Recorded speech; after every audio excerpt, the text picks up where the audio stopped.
கோவை மாமன்ற கூட்டத்தில் அதிமுக திமுக கவுன்சிலர்கள் கடும் வாக்குவாதத்தில் ஈடுபட்டிருக்கிறார்கள். அந்த காட்சிகளை பார்த்துக் கொண்டிருக்கிறோம். மேயர் ராஜினாமா குறித்து காரணம் கேட்டு அதிமுக கவுன்சிலர் விவாதத்தில் ஈடுபட்டார். இதற்கு திமுக கடும் விவாதத்திலும் ஈடுபட்டது. அதிமுக கவுன்சிலர் பிரபாகரன் கேள்வி எழுப்பியதால் இந்த வாக்குவாதமானது முற்றியிருக்கிறது.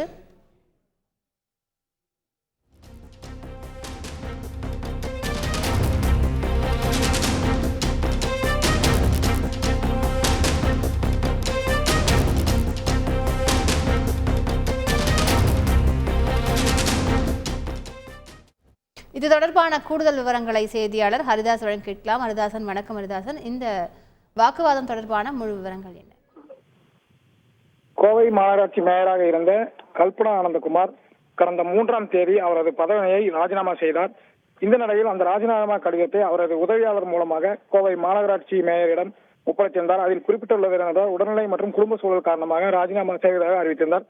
இந்த நிலையில் இன்று வழக்கம் போல இந்த மனு மீதான விவாதம் கோவை மாநகராட்சி மாமன்ற கூட்டத்தில் அனைத்து வார்டு கவுன்சிலர்கள் முன்னிலையில் நடைபெற்றது. இதில் மேயர் கல்பனா ஆனந்தகுமார் கொடுத்த ராஜினாமா கடிதத்தை மாநகராட்சி ஆணையர் மாமன்ற உறுப்பினர்கள் முன்னிலையில் முன்வைத்தார். இந்த நிலையில் இது சம்பந்தமாக விவாதமானது திமுக கவுன்சிலருக்கும் அதிமுக கவுன்சிலருக்கும் இடையே கடும் வாக்குவாதமாக முற்றி கைகலப்பு செல்லக்கூடிய அளவிற்கு சென்றது. இந்த நிலையில் தற்பொழுது இந்த ராஜினாமா கடிதம் முறையாக ஏற்றுக் கொள்ளப்பட்டதாக மாநகராட்சி மேயர் தெரிவித்துள்ளார்.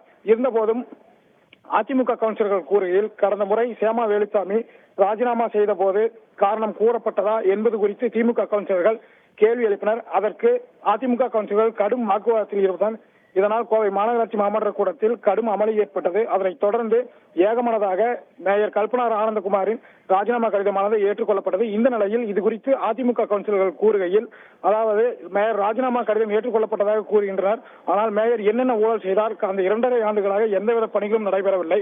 தொடர்ந்து அவர் மீது திமுக கவுன்சிலர்களே குற்றம் சாட்டி வந்தனர். இந்த நிலையில் தான் தற்போது பல்வேறு கட்ட அழுத்தத்தின் காரணமாக அவர் ராஜினாமா செய்துள்ளார். எனவே அவரது ராஜினாமா கடிதத்தை ஏற்றுக்கொள்ளப்பட்டதுபடி அவர் மீதான பல்வேறு புகார்களையும் உடனடியாக மாநகராட்சி நிர்வாகம் தலையிட்டு அந்த புகார்கள் மீது என்னென்ன வழக்கு பதிவு செய்ய முடியுமோ அந்த வழக்குகளை பதிவு செய்ய வேண்டும். அவர் செய்த ஊழல்கள் அனைத்தையும் மக்கள் முன்னிலையில் கொண்டு வர வேண்டும். ஏனென்றால் திமுக கவுன்சிலர்கள் அவர் மீது பல்வேறு கட்ட ஊழல் புகார்களை கொடுத்திருக்கின்றனர். அதன் அடிப்படையில் அந்த சாட்சியங்களின் அடிப்படையில் அவர் மீது உடனடியாக வழக்கு பதிவு செய்ய வேண்டும் என்பது குறித்தெல்லாம் கடும் காரசார மோதல்களில் ஈடுபட்டார். இதனால் தற்பொழுது மாமன்ற கூட்டமானது கடும் அமளிக்கு மத்தியில் நடந்து வருகிறது. முழு விவரங்களுக்கு நன்றி ஹரிதாஸ். செய்திகளை உடனுக்குடன் தெரிந்து கொள்ள உடனே சப்ஸ்கிரைப் பண்ணுங்க.